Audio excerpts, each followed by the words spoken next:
Entonces, a continuación vamos a tener al doctor Antonio Trejos Camacho, que es psicólogo, con la temática Narrativas de Poder en la Era de la Posverdad. Costa Rica entre la gobernanza democrática, el populismo y la antipolítica. Antonio, muchísimo gusto de verte y muchísimas gracias. Muchísimo gusto, igual a usted, compañera. Amplia experiencia en intervención psicosocial y atención en crisis, especializado en salud mental, entre otras habilidades, psicoeducación, comunicación efectiva, escucha activa y empatía, entrenamiento en psicología positiva, conducta suicida, cognitivo-conductual, existencialista, logoterapia, formación docente, entre otras, orientadas al bienestar integral, liderazgo ético, valores, pensamiento crítico y trayectoria como conferencista nacional e internacional, experiencia en personas adultas mayores, personas adolescentes y entornos vulnerables. Una de las características que me encantan del doctor Trejos es su sentido crítico. Y creo que, digamos, el conocimiento, la experiencia y todo debe pasar por esos filtros. Entonces, bienvenido, un abrazo y muchísimas gracias por estar aquí con nosotros. Agradecer a Ciprosimeca la oportunidad de poder compartir con ustedes esta formación donde nos formamos todos, en la cual vamos a hablar un poco de la realidad sociopolítica que estamos inmersos, porque lo queramos o no, las personas estamos inmersos en realidades sociopolíticas y hay una diferencia entre la participación política activa en un partido y la participación en la política como ciudadanos, que es algo propio e inherente a los hombres. Y cuando hablo de hombres también me refiero a las personas de sexo femenino.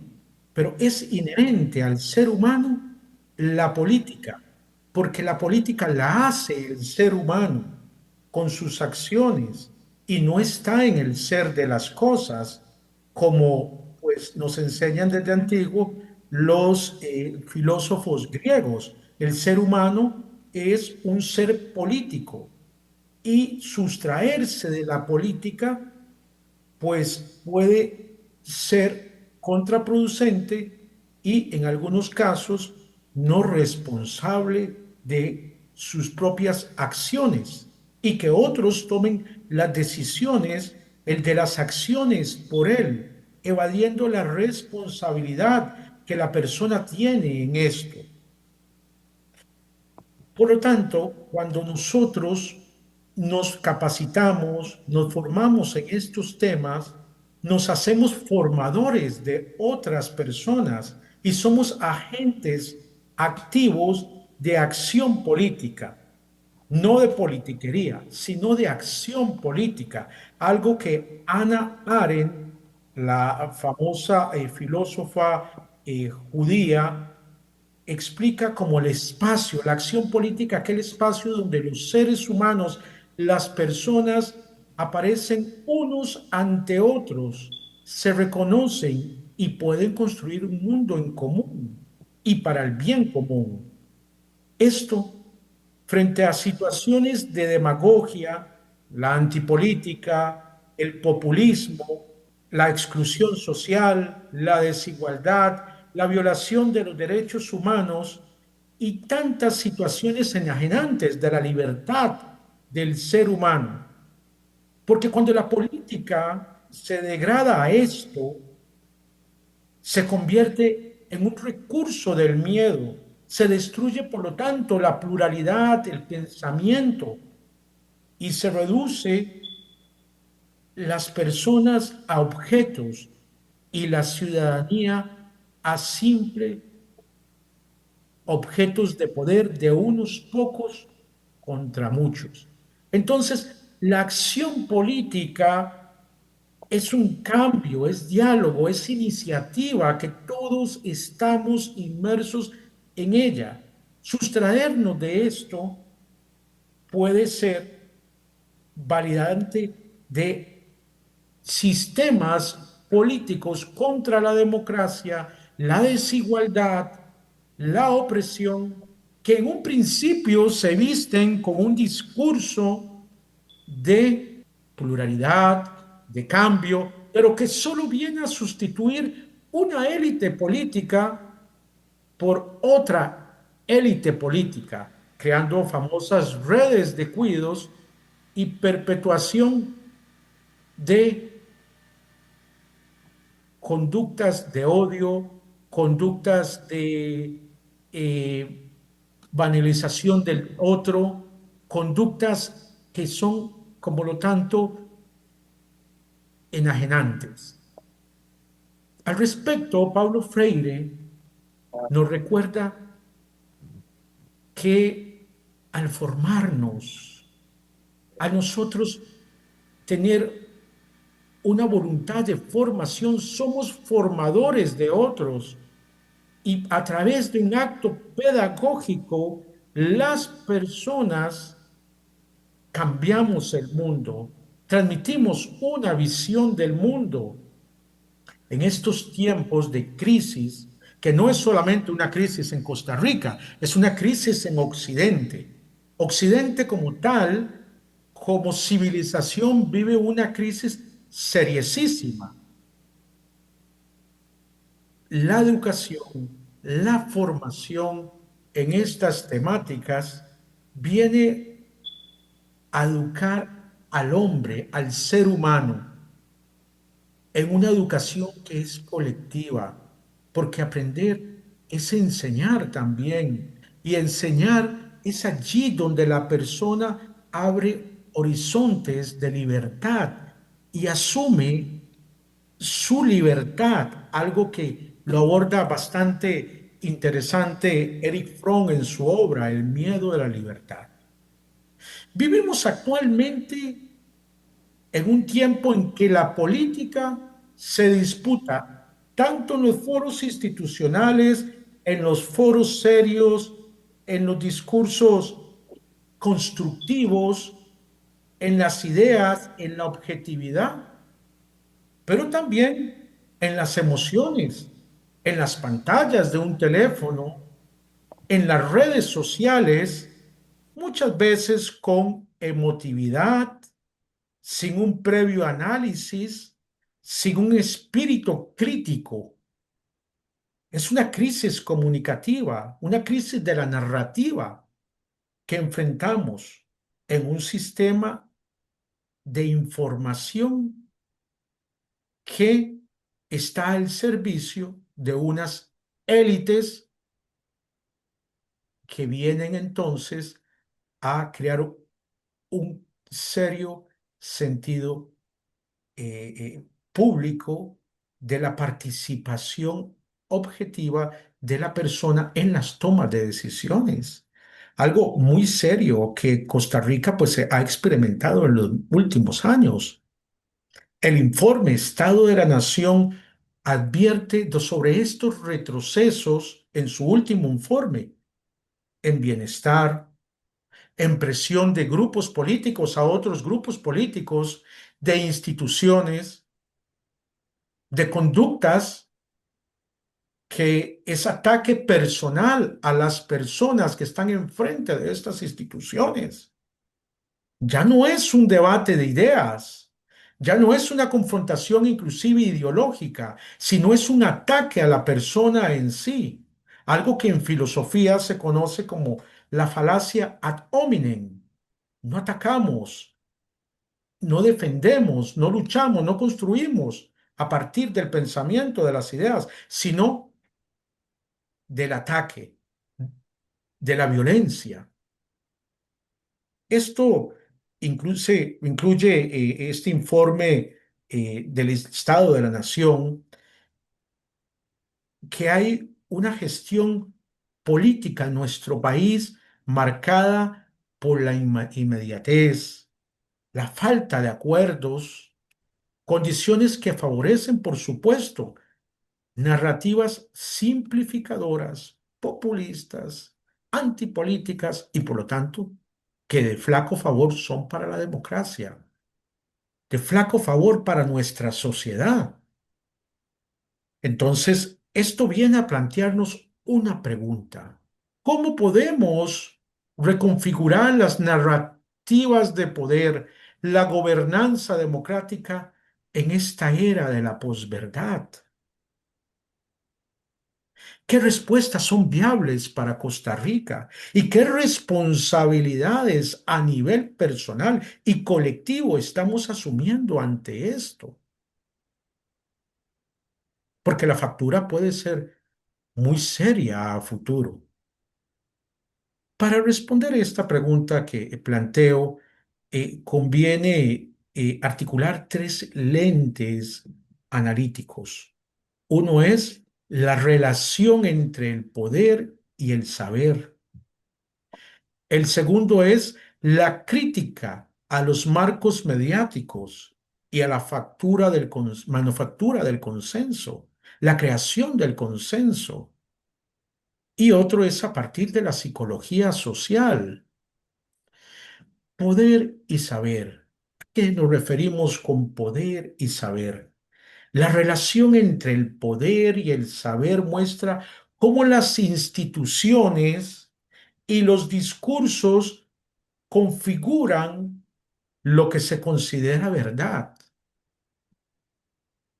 Goebbels, el famoso ministro de propaganda nazi, tenía una frase muy famosa: miente, miente, miente, que al cabo se hará una verdad. Pero ¿cuál es la verdad?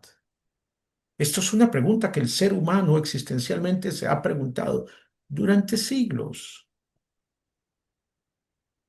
A nivel de la relación del poder, Michel de Foucault nos dice que si que el poder se configura en un campo del saber. Hay una relación muy seria entre poder y saber y la manipulación que se puede hacer de esto.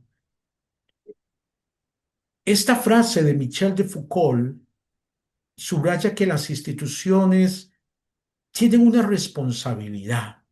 Aquellas instituciones que producen conocimiento, los comités técnicos, las universidades, los organismos de gobierno, las ONGs, los sindicatos, y que están llamados a construir la búsqueda de la verdad, de la información coherente, de la narrativa objetiva, para poder articular de una manera a favor del hombre el poder y no el poder contra el hombre. Un ejemplo de esto fue en la pandemia. Por ejemplo, recientemente, durante la gestión de la pandemia, los comités técnicos y las instituciones sanitarias, la Caja Costarricense de Seguro Social, el Ministerio de Salud, actuaron como nodos de producción de saber que orientaron decisiones públicas y la percepción de la ciudadanía ante una emergencia. Y esto influyó en ese momento en una confianza pública de la ciudadanía ante la desinformación que existía sobre un acontecimiento que la humanidad a nivel global enfrentó y en este momento era algo desconocido, donde tuvimos narrativas alejadas a la verdad y que promovían discursos antitécnicos, discursos donde se mezcló la política de una manera feroz, discursos anticientíficos y donde algunas personas fueron desinformadas por esto. La crítica a los marcos mediáticos y la manufactura del consenso. Esto hay que tenerlo claro. Los medios y las estructuras comunicativas que la sociedad tiene seleccionan y repiten muchas veces ciertos relatos. Al respecto, Noam Chomsky tiene una obra profunda sobre esto. Es decir, los medios de masas funcionan como un sistema que comunica mensajes, sí, y símbolos a la población en general, pero tienden de una manera no ética a reproducir intereses de clases dominantes. Claro, hay que distinguir entre los medios objetivos, el periodismo objetivo y lo que no es periodismo. Una persona con un código de leyes en la mano, pues puede leerlo y tener una visión de lo que es la ley, pero esto no lo hace un abogado. Una persona que lea sobre anatomía tampoco lo hace médico. Y tenemos medios que se llaman medios periodísticos, donde personas, dada la facilidad de comunicación, pues de una manera mediática, hablan lo que les parece, manipulando lo que les parece y sin una previa investigación de cuál es la verdad. Y esto muchas veces se utiliza para propagandas en favor de grupos poderosos. Un ejemplo de esto es los debates que han existido en campañas electorales. En nuestro país recientemente vivimos un proceso electoral. Tuvimos muchos llamados influencers, donde las personas pues opinaban. Opinar está bien, esto construye pensamiento, pero cuando se opina sin responsabilidad ética, sin formación y las personas dentro de su formación, aquello lo ven como la verdad, esto viene a pues reproducir discursos peligrosos para la democracia. Por ejemplo, la culpabilización que se da de una clase política contra otra, todos son malos, todos lo hicieron mal, no sirvieron durante muchos años, todos fueron corruptos. Bueno, en algunos casos algo hay de esto, no podemos negarlo, pero esto viene a crear una conducta social en el ser humano, en las personas, de desencanto político, y es el medio propicio para sustituir una clase política por otra que se presenta en este momento como lo mejor, pero con un discurso emotivo, con un discurso totalmente afectivo y no objetivo. La psicología social nos dice y nos ayuda a entender que muchas veces la población, los seres humanos por naturaleza, seguimos relatos emocionales, seguimos a la masa, el sentimiento del rebaño que habla Nietzsche en su obra, en lugar de datos técnicos. Esto ocurre porque usamos ciertos mecanismos internos en la persona humana, en el ser humano, que son procesos psicológicos automáticos que vienen a guiar la forma en que percibimos, interpretamos y respondemos a la realidad social. Son, por así llamarlo, herramientas mentales que simplifican la toma de decisiones, pero que pueden sesgar nuestro juicio. Uno de ellos es la identidad social. Las personas tendemos a creer o a defender lo que refuerza el sentido de pertenencia a su grupo, su comunidad, su gremio, su afinidad política, ideológica, su religión. Otro es la disonancia cognitiva. ¿Y qué significa disonancia cognitiva? Cuando, cuando lo que nosotros pensamos choca con la evidencia. Cuando pensamos que, sin referirme a nadie en particular, el presidente es un caballero o la persona que está en el ejercicio del poder es una persona con una gran capacidad, porque esto es lo que se nos ha vendido, la evidencia de sus conductas verbales, físicas y otras no refuerzan esta creencia de manera objetiva, pero de una manera social preferimos tener esta disonancia cognitiva.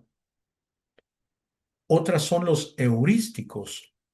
¿Y qué son los heurísticos? Pues son aquellos atajos mentales que simplifican las decisiones y nos llevan a elegir lo más familiar, lo que parece más convincente emocionalmente y no a partir de la razón, de la objetividad y de las realidades que existen. En Costa Rica, un ejemplo clarísimo se observa en el sector salud,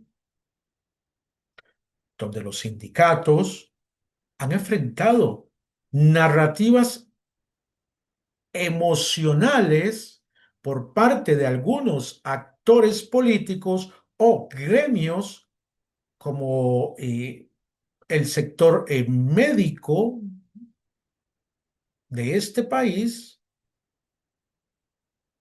la Caja Costarricense de Seguro Social,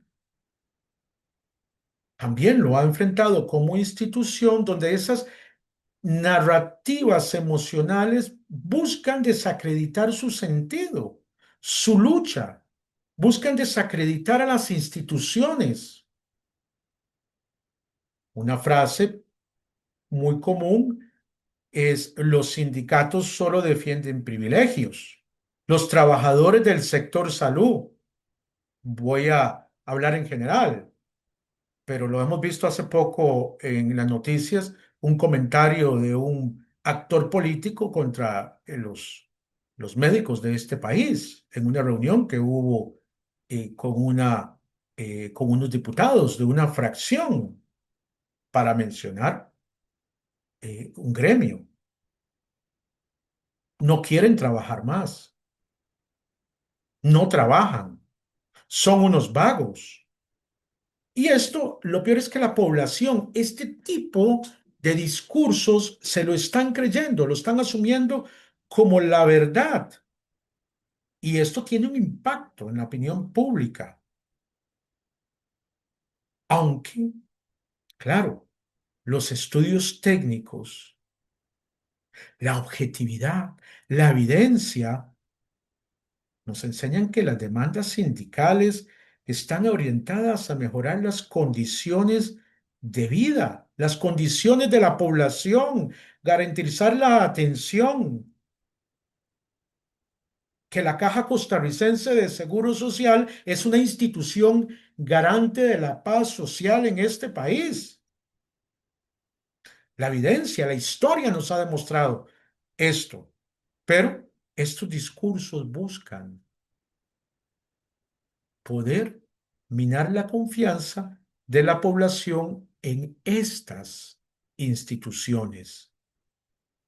Estas narrativas, claro, apelan a emociones de índole colectivo, de desconfianza hacia lo gremial, hacia los grupos, y refuerzan identidades contrarias a la organización de estos grupos, dificultando, por supuesto, consensos, el diálogo, las ideas, el debate político, la democracia y la capacidad de negociación. Cuando se sale de una reunión política y se desacredita al otro con falacias ad hominem que atacan su persona, pero no sus propuestas, esto es un ejemplo muy claro. Entra aquí entonces un concepto muy interesante, la posverdad. Es un concepto no tan nuevo, ya desde 1990 se habla de la posverdad. En el 2016, este concepto toma mayor fuerza a través de la primera campaña del señor Donald Trump, con aquel famoso eslogan, Make America Great, ser América grande, y lo vuelve a retomar en su última campaña, hacerla grande otra vez. Son discursos que apelan al emocionalismo, y pero no a la realidad, muy utilizados por grupos afines a la derecha y a la ultraderecha, que con esto lo que vienen es simplemente a facilitar, son discursos de odio legitimados a nivel global, discursos contrarios a los derechos humanos y a la dignidad humana. Pero no hay detrás de esto ideas políticas, ideas de construcción, de diálogo, de crecimiento y de otros que podemos hacer una lista muy larga. Por ejemplo, en América Latina, la Argentina. El señor Milei utilizó este tipo de recursos en su campaña. Hoy la Argentina tiene crisis muy serias, muy, pero muy serias. Un país que su producción vacuna era de los más altos a nivel mundial. En Buenos Aires, hoy la gente no está comiendo asado de res, está comiendo asado de burro, gracias a este tipo de políticas. Otro ejemplo de esto es en el Perú. Otro ejemplo de esto en América Latina es en El Salvador, donde se ha culpabilizado a un sistema donde existió una exclusión social de personas que tenían como único recurso, no justifico las maras ni justifico esto, pero como último recurso que tenían era ser parte de estos grupos por la exclusión social para luego sustituirlo por un discurso político en el cual estas personas, sus derechos humanos son violentados con juicios sumarísimos, con condenas que algunos no los conocen, para poder cambiar la constitución y perpetuar otro grupo de político, otra persona, un líder carismático en procesos llamados democráticos, pero que al final y al cabo de democracia tienen poco. La verdad juega con la posverdad juega con las emociones de la sociedad, de las personas, de los colectivos, y no apela a la razón. La formación ciudadana es importante y la responsabilidad comunicativa son claves de los medios de comunicación serios. Y por medios de comunicación, vuelvo y repito, no estoy hablando de una persona con una pantalla en un teléfono que hoy se declara influencer. Tenemos algunos en la Asamblea Legislativa que hoy son diputados. ¿Qué tipo de diputados serán? Es muy temprano para decirlo. Educar, formarnos, es importante distinguir muy claramente entre lo que suena bien, entre lo que Deseo oír y lo que está respaldado por la evidencia. En una narrativa de comunicación donde la apelación debe ser a la efectividad, a la verdad, a la ética, pesan más en este momento en que vivimos, y no solo Costa Rica tiene este problema, más la repetición emocional que los hechos verificables, muy lamentablemente. Y es un relato que juega con las emociones. Por ejemplo, en nuestro país, eh, en ciertas campañas que han habido, eh, políticas, hemos visto cómo hay mensajes virales de personas que se llaman comunicadores, influencers y algunos medios eh, masivos de televisión que apelan al miedo, a a la falsedad, para poder con esto manipular a las personas, a las poblaciones. Entonces, la posverdad, muy utilizado por los grupos de derecha, ultraderecha, vienen a hacer de esto algo para un terreno fértil, para discursos que deslegitiman las luchas sociales. Por ejemplo, la lucha de los sindicatos, los colectivos ciudadanos, las organizaciones no gubernamentales, la sociedad civil y lo que es peor, las instituciones democráticas que sostienen un país, como por ejemplo en nuestro caso el Tribunal Supremo de Elecciones, la Asamblea Legislativa, el Poder Judicial, al etiquetarlos como enemigos del pueblo o obstáculos para el progreso. No significa que estos organismos sean inefables, por supuesto. Hay seres humanos detrás de estos. Detrás de las instituciones hay personas, hay equivocaciones, pero son estas instituciones, estos colectivos, estas ONGs, estos sindicatos, estas organizaciones civiles, las que vienen a crear un sustrato social que al no existir, pues pueden ser sustituidos por formas autoritarias de gobierno, como ha sucedido en otras realidades políticas latinoamericanas. El populismo es una herramienta muy utilizada por este tipo de narrativas antidemocráticas. Hay que definir el populismo como aquella lógica política que constituye una división moral entre el pueblo y una élite. Y entonces viene a personalizar el liderazgo que promete soluciones rápidas, simples, un liderazgo carismático, un liderazgo que ataca al otro, que condena al otro. Nosotros hemos escuchado esto en Costa Rica en los últimos años.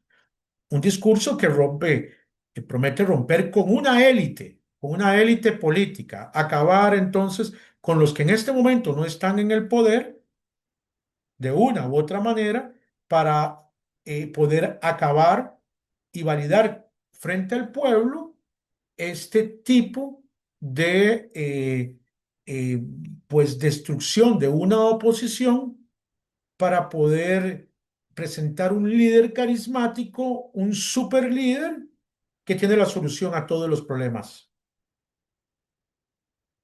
Entonces, ahí hay una conexión entre la identidad social, los sesgos cognitivos y la heurística.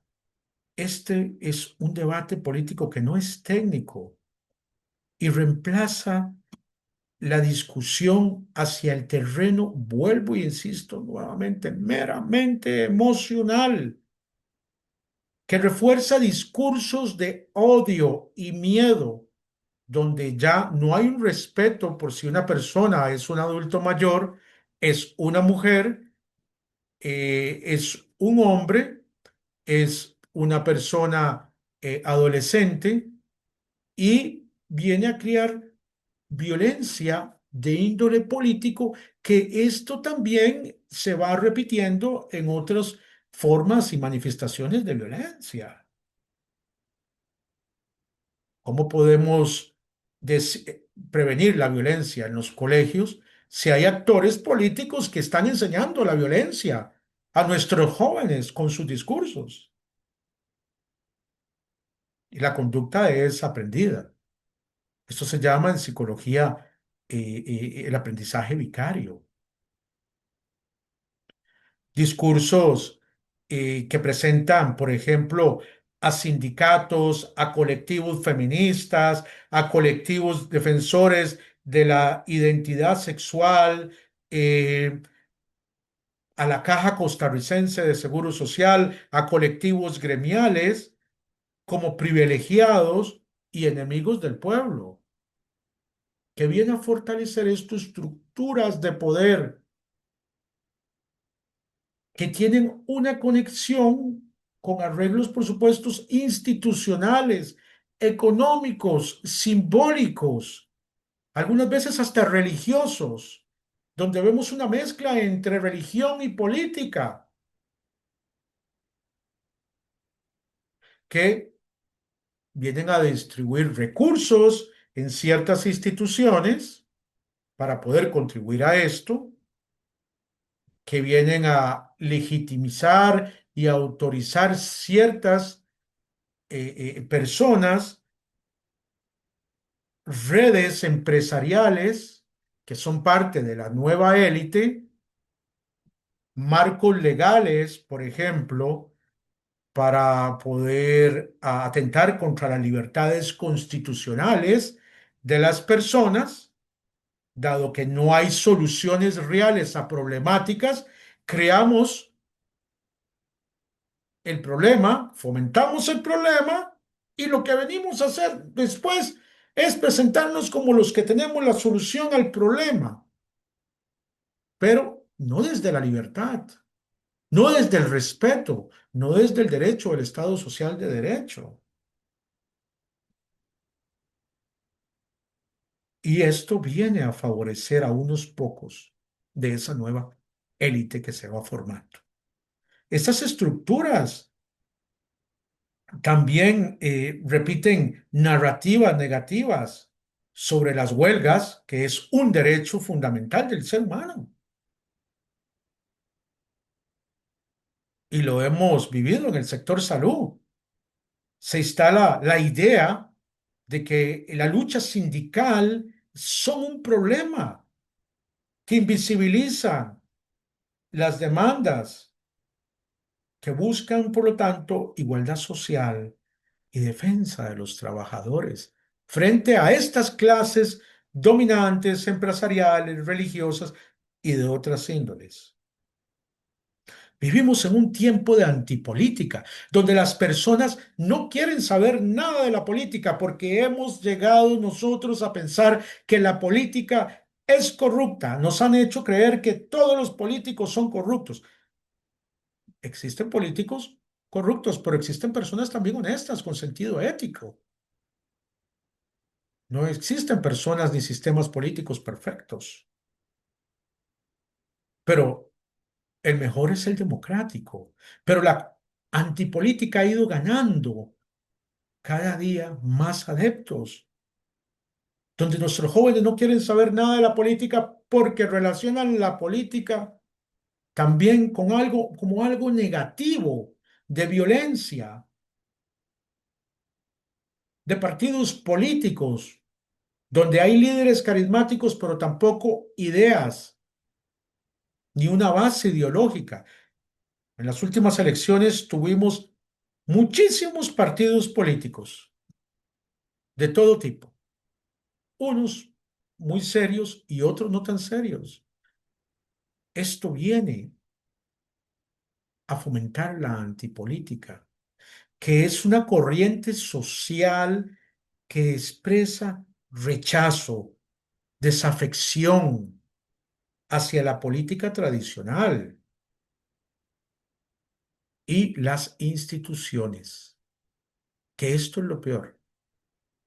Sí, se pueden crear nuevas formas de política y no estar a favor de la política tradicional, por supuesto, pero cuando esto ya afecta a las instituciones que fomentan la democracia es algo muy serio.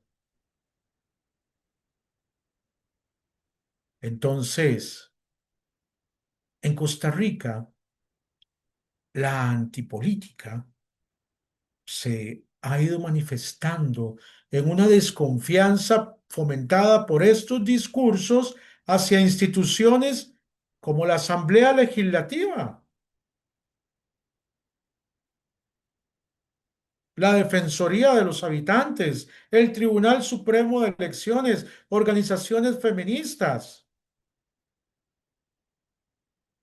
colectivos, sindicatos, la caja, los gremios, colegios profesionales.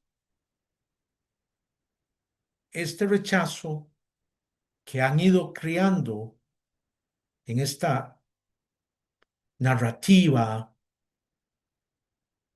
que se ha fomentado, viene a presentar a la política como corrupta e inútil. Esto viene a fomentar y a promover la abstención, la búsqueda de un líder fuerte que grite, que zapatee, que vulgarice y desalenta el sistema democrático. La lucha política entonces seria es delegitimada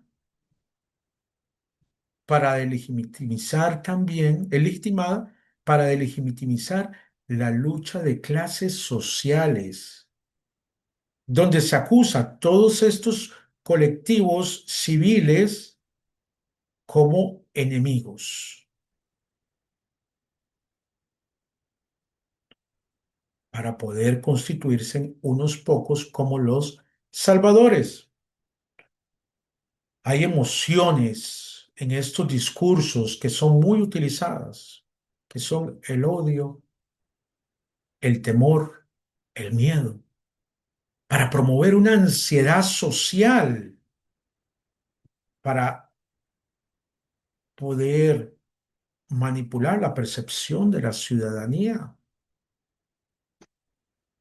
y debilitar así a la democracia, la formación ciudadana crítica, para debilitar la responsabilidad comunicativa y los derechos colectivos, el Estado social de derecho, para fortalecer narrativas de otra índole que se presentan de manera como una nueva democracia.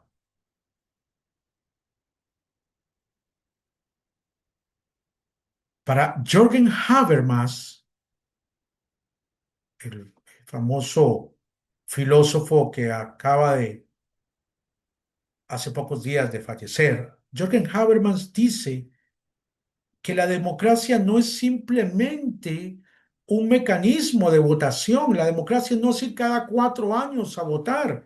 Y lamentablemente esto es lo que vemos. Y lamentablemente esto es manipulado.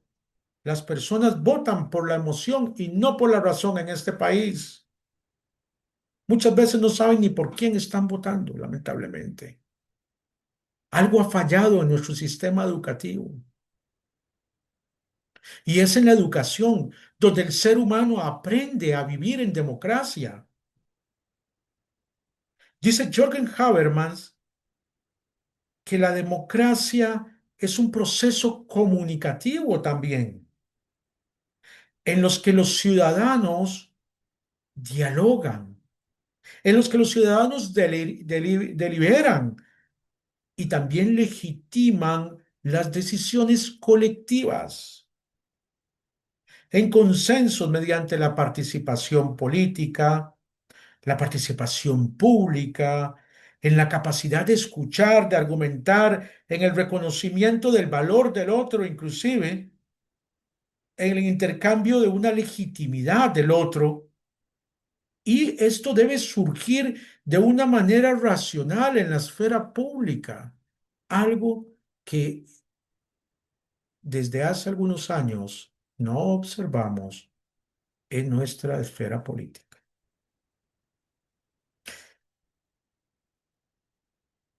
Este enfoque de Habermas nos viene a recordar que la democracia como tal requiere instituciones formales, necesita ciudadanos activos, que la acción política, como hablé al principio, es importante, que seamos críticos, que seamos responsables de nuestras decisiones, algo que Eric Fromm, como ya lo dije, habla en su obra.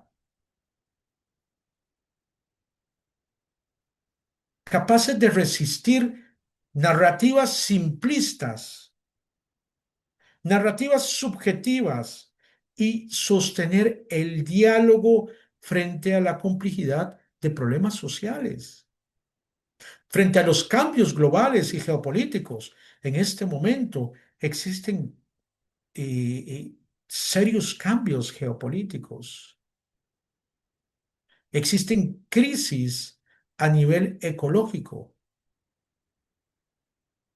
crisis de seguridad, y solamente crisis sociales, crisis de pobreza, crisis de todo tipo. Y solamente por medio del diálogo podemos fortalecer esa cohesión democrática para un pacto social en el cual todos los ciudadanos estamos llamados a participar, no solamente los que han sido elegidos para un puesto de representación. Es que la política, como lo dije, es inherente al ser humano. Para con esto, por supuesto, legitimizar las luchas civiles, las luchas sociales, fortalecer los contrapesos, la independencia de poderes, que es muy importante. Los contrapesos, los grupos de presión. Oscar Arias tiene un libro muy interesante al respecto. Son, pues, eh, organizaciones e instituciones que fomentan una narrativa democrática.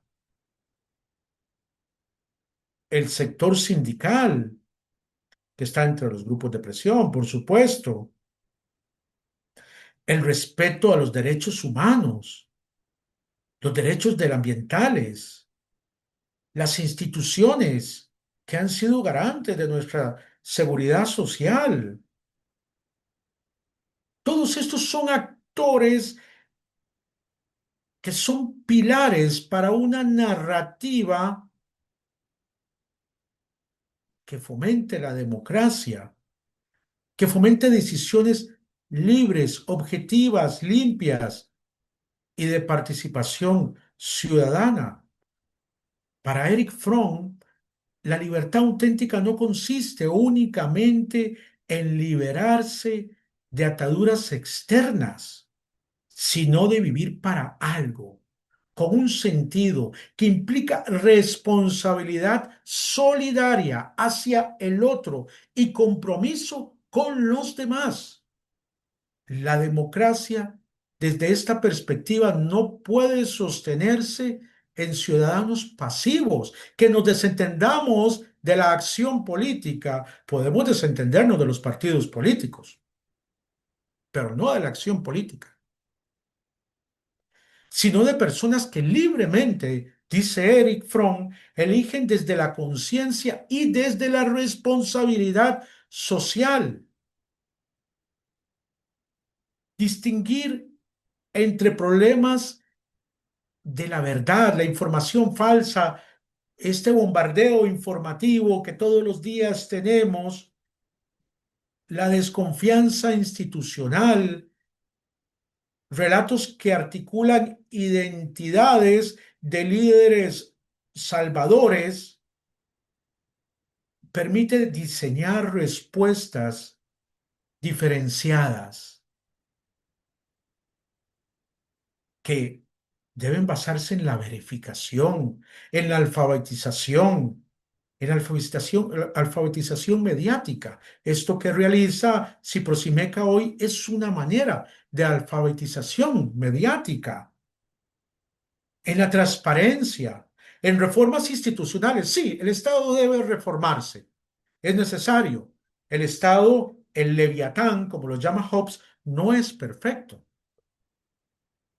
es reforzarse, pero con una participación respetuosa de todos los actores en un pacto social y no para unos pocos, donde se refuercen narrativas democráticas y el capital cívico. Lamentablemente vivimos una época en que hay una serie de disputas narrativas, son múltiples, se llaman a diputados a ir a casa presidencial para lamentablemente quitarles los teléfonos, para lamentablemente pasar a diputadas que son representantes elegidos por y para el pueblo por la puerta de atrás.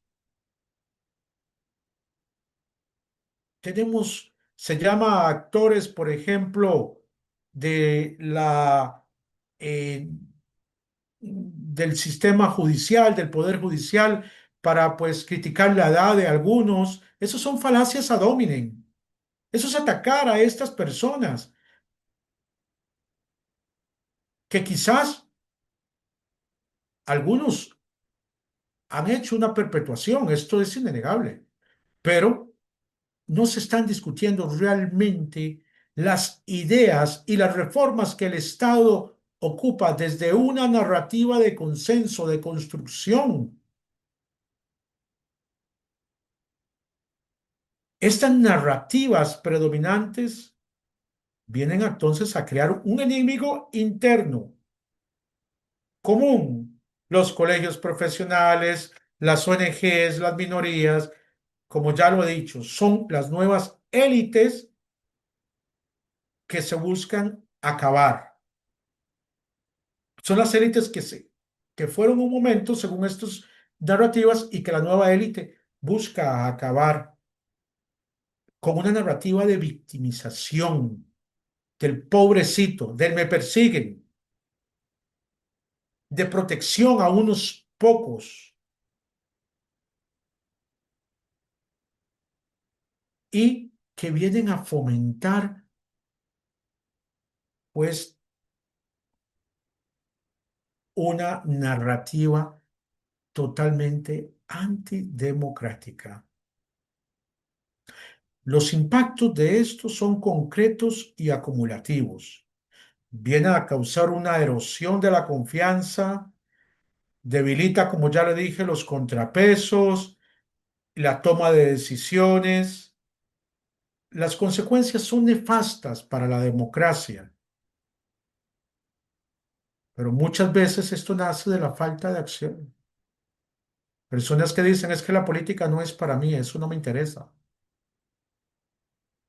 Pero es en la política donde se toman las decisiones que afectan nuestra vida. Es un desafío que tenemos que nosotros enfrentar y reconstruir condiciones por medio de la paciencia, la pluralidad, el trabajo colectivo, la comunicación, la educación, para que las instituciones sean más transparentes. Significa también fomentar la educación responsable desde edades tempranas. donde nuestros estudiantes tengan esta responsabilidad cívica democrática. Dice Fernando Sabater, y eso se lo escuché en una conferencia que vino a dar este país allá por 1998. Es por medio de la educación donde la democracia se fortalece como una consecuencia ética. Es el lugar ideal para construir la democracia. Lamentablemente, la educación costarricense desde hace muchísimos años no fomenta ciudadanos críticos, comprometidos, porque educarse no es transmitir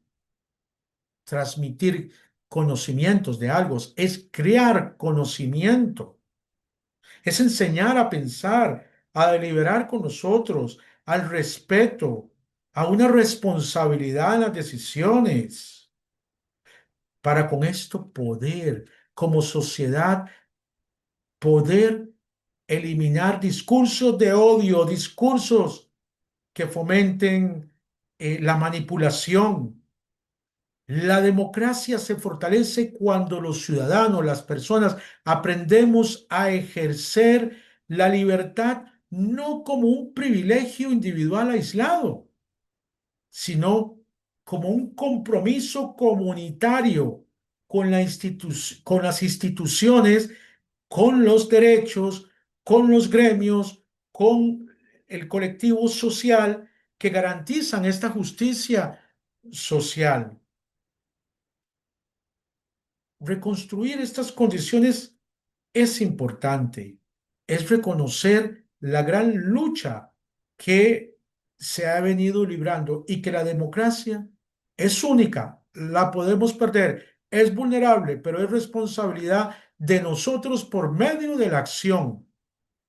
Y la democracia costarricense se puede renovar si se articula una alfabetización crítica, transparente, institucional, donde se dé la protección, la defensa a los sindicatos, las ONGs. Por lo tanto, les planteo a ustedes la responsabilidad ética e individual que cada uno de nosotros tenemos ante esto, ante los desafíos que en este momento tenemos, que les digo, no es solamente un desafío de Costa Rica, son muchos los países que están experimentando este tipo de situaciones. Por lo tanto, les propongo que hagamos una lluvia de ideas entre los que aquí participamos, de cómo podemos articular estos principios de nuestra realidad social de una manera personal y social, comunitaria, porque el ser humano un, es un ser que solamente en comunidad se desarrolla plenamente. Es un ser social. ¿Qué acciones concretas en nuestro trabajo, desde nuestra lucha sindical, compañeros, desde la defensa de los derechos humanos, desde la defensa de nuestros gremios, desde la defensa de nuestras instituciones democráticas, desde la defensa de la Caja Costarricense de Seguro Social, de la igualdad, de la diversidad, de de las libertades individuales de cada uno garantizados por nuestra Constitución que costó sangre, podemos fortalecer una democracia deliberativa. De este ejercicio colectivo pueden surgir no solo una reflexión, sino también un compromiso práctico que como sindicato tenemos que tener claro, como agremiados al sector sindical, tenemos que tener claro que la lucha no ha acabado, que las revoluciones existen, que la revolución no ha terminado, por la igualdad, por la solidaridad y por un mundo mejor, para poder así transformar esta fragilidad actual con la que vive nuestra democracia en una narrativa peligrosa. Muchísimas gracias a todos y a todas por escuchar. Los psicólogos somos parte de las ciencias sociales. ¿Mm? Y cuando nosotros como profesionales en psicología, y hablo desde mi experiencia como psicólogo, no tomamos que lo que pasa dentro de la sociedad afecta a las personas, afecta emocionalmente, afecta los trastornos depresivos, los trastornos de ansiedad, y que esto se articula desde la acción política, pues quizás no hemos entendido qué es la psicología en sí.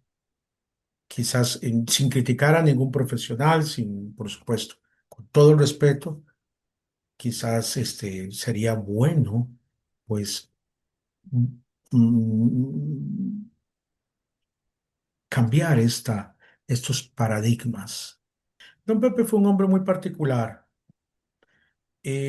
una figura muy interesante, pero tenía su manera de ser, pero era un hombre que dialogaba.